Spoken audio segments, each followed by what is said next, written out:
टाटा समूह के चेयरमैन और वरिष्ठ उद्योगपति रतन टाटा अब इस दुनिया में नहीं रहे हैं। 86 साल की उम्र में अंतिम सांस लेने वाले रतन टाटा का नाम हर देशवासी बड़े सम्मान से लेता है। उनके निधन पर राष्ट्रपति, उपराष्ट्रपति, प्रधानमंत्री और लोकसभा अध्यक्ष समेत राजनीतिक नेताओं और उद्योगपतियों ने रतन टाटा के निधन पर दुख जताते हुए श्रद्धांजलि दी है। राष्ट्रपति द्रौपदी मुर्मू ने एक्स पर कहा कि रतन टाटा के दुखद निधन से भारत ने एक ऐसे प्रतीक को खो दिया है जिसने राष्ट्र निर्माण के साथ कारपोरेट विकास और नैतिकता के साथ उत्कृष्टता का मिश्रण किया। पद्म विभूषण और पद्म भूषण से सम्मानित उन्होंने महान टाटा विरासत को आगे बढ़ाया और इसे और अधिक प्रभावशाली वैश्विक उपस्थिति प्रदान की। उन्होंने कहा कि मैं उनके परिवार, टाटा समूह की पूरी दुनिया भर में उनके प्रशंसकों के प्रति संवेदना व्यक्त करती हूँ। उपराष्ट्रपति जगदीप धनखड़ ने भी रतन टाटा के निधन पर गहरा शोक जताया है। उन्होंने अपने संदेश में कहा है कि भारतीय उद्योग का एक विशाल व्यक्तित्व जिनका आत्मनिर्भर भारत बनाने में योगदान हमेशा भारत और उसके बाहर के उद्यमियों के लिए प्रेरणा रहेगा। गहरी प्रतिबद्धता और करुणा के व्यक्ति, उनके परोपकारी योगदान और उनका विनम्रता ने उनके आत्मसात किए गए आदर्श को सही ढंग से प्रतिबिंब किया। भारतीय उद्योग के किंवदंती के रूप में एक स्थायी विरासत छोड़ते हुए भारत उन्हें बहुत याद करेगा। इस दुख की घड़ी में मैं उनके परिवार, दोस्तों, प्रशंसकों और पूरे टाटा समूह के प्रति अपनी हार्दिक संवेदना व्यक्त करता हूं। प्रधानमंत्री नरेंद्र मोदी ने social media x handle post पर स्मृति शेष के रूप में उनसे कई अवसरों पर हुई मुलाकातों का जिक्र किया है। प्रधानमंत्री ने लिखा कि मेरा मन रतन टाटा जी के साथ अनगिनत संवादों से भरा हुआ है। जब मैं गुजरात का मुख्यमंत्री था तो मैं उनसे अक्सर मिलता था। हम विभिन्न मुद्दों पर विचारों का आदान प्रदान करते थे। मुझे उनका दृष्टिकोण बहुत समृद्ध लगा। जब मैं दिल्ली आया तो बातचीत का यह सिलसिला जारी रहा। उनके निधन की सूचना से बेहद दुख हुआ। इस दुख की घड़ी में मेरी संवेदनाएं उनके परिवार, दोस्तों और प्रशंसकों के साथ है। लोकसभा अध्यक्ष ओम बिरला ने भी रतन टाटा के निधन पर गहरा शोक जताया है।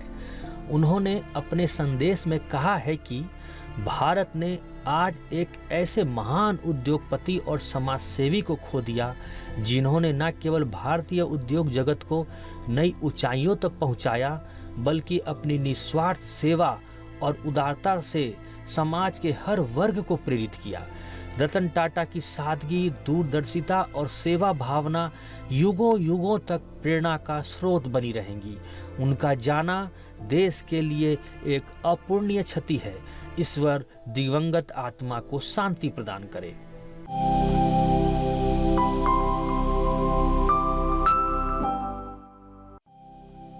दुनिया के सबसे बड़े लोकतंत्र भारत के प्रधानमंत्री नरेंद्र मोदी को विदेश नीति के मोर्चे पर सराहना मिली है। भारत की विदेश नीति में देश सबसे पहले आता है। भारत उन देशों की आवाज भी बना है जो अपने लिए बदलते वैश्विक हालातों में अपने मुद्दों को तलाश रहे थे। भारत की नीतियों में एक्ट ईस्ट पॉलिसी भी रही है। इस पॉलिसी को ध्यान में रखते हुए प्रधानमंत्री नरेंद्र मोदी ने आसियान शिखर सम्मेलन में शिरकत की। पिछले एक दशक में एक्ट ईस्ट पॉलिसी ने भारत और आसियान देशों के संबंधों को नई दिशा दी है। 10 वर्ष पहले मैंने भारत की एक्ट ईस्ट पॉलिसी की घोषणा की थी। पिछले एक दशक में इस नीति ने भारत और आसियान देशों के ऐतिहासिक संबंधों को नई ऊर्जा, दिशा और गति दी है। आसियान सेंट्रलिटी को प्रमुखता देते हुए 2019 में हमने Indo Pacific ocean initiative launch किया था।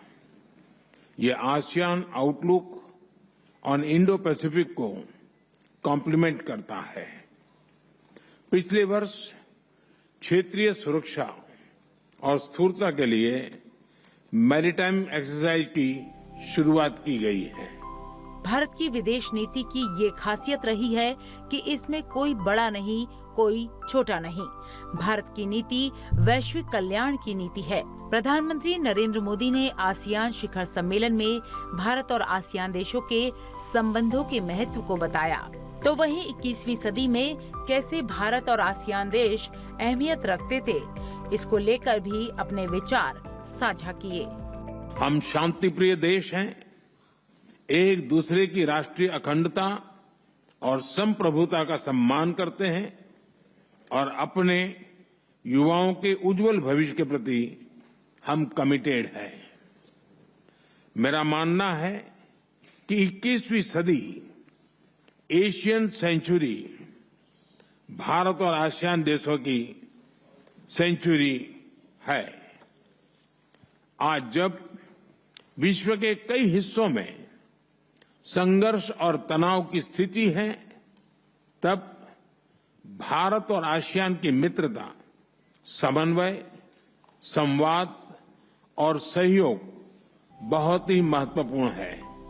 भारत और आसियान देश कैसे एक दूसरे के पूरक बन रहे हैं, इसको लेकर भी प्रधानमंत्री नरेंद्र मोदी ने सम्मेलन में अहम बात कही। इस दौरान प्रधानमंत्री ने आसियान देशों के साथ कनेक्टिविटी बढ़ाने पर भी जोर दिया। पिछले 10 वर्षों में आसियान क्षेत्र के साथ हमारा व्यापार लगभग 2 गुना होकर $130 बिलियन से अधिक हो गया है। आज 7 आसियान देशों के साथ भारत ने डायरेक्ट फ्लाइट कनेक्टिविटी है और शीघ्र ही ब्रुनेई के साथ भी सीधी उड़ानें शुरू होगी। तिमोर लेस्ते में हमने नया दूतावास खोला है। आसियान क्षेत्र में सिंगापुर पहला देश था जिसके साथ हमने फिनटेक कनेक्टिविटी स्थापित की और अब यह सफलता अन्य देशों में भी दोहराई जा रही है। पीपल सेंट्रिक अप्रोच हमारी डेवलपमेंट पार्टनरशिप का आधार है। 300 से अधिक आसियान छात्रों को नालंदा यूनिवर्सिटी में स्कॉलरशिप का लाभ मिला है। नेटवर्क ऑफ यूनिवर्सिटीज लॉन्च किया गया है। लाओ, कंबोडिया, वियतनाम, म्यांमार, इंडोनेशिया में साझी विरासत और धरोहर के संरक्षण के लिए काम किया गया है। कोविड महामारी हो या फिर प्राकृतिक आपदा, मानवीय दायित्व उठाते हुए हमने एक दूसरे को सहायता दी है।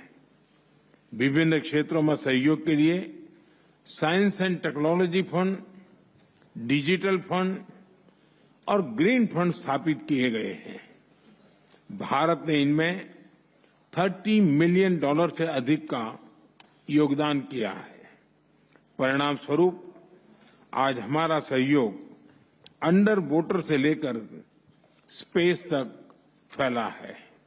यानी पिछले दशक में हमारी भागीदारी हर प्रकार से व्यापक हुई है और ये प्रसन्नता का विषय है कि 2022 में हमने इसे कॉम्प्रिहेंसिव स्ट्रेटेजिक पार्टनरशिप का दर्जा दिया। भारत और आसियान देशों के बीच संबंध लगातार मजबूत हो रहे हैं। प्रधानमंत्री नरेंद्र मोदी ने नवंबर 2014 में एक्ट ईस्ट पॉलिसी की शुरुआत आसियान भारत शिखर सम्मेलन से की थी। इसका मकसद भारत की रणनीतिक, आर्थिक और व्यापारिक संबंधों को हिंद प्रशांत एशिया क्षेत्र और दक्षिण चीन सागर क्षेत्र में मजबूती प्रदान करना रहा। भारत को इस नीति का हर स्तर पर लाभ मिल रहा है।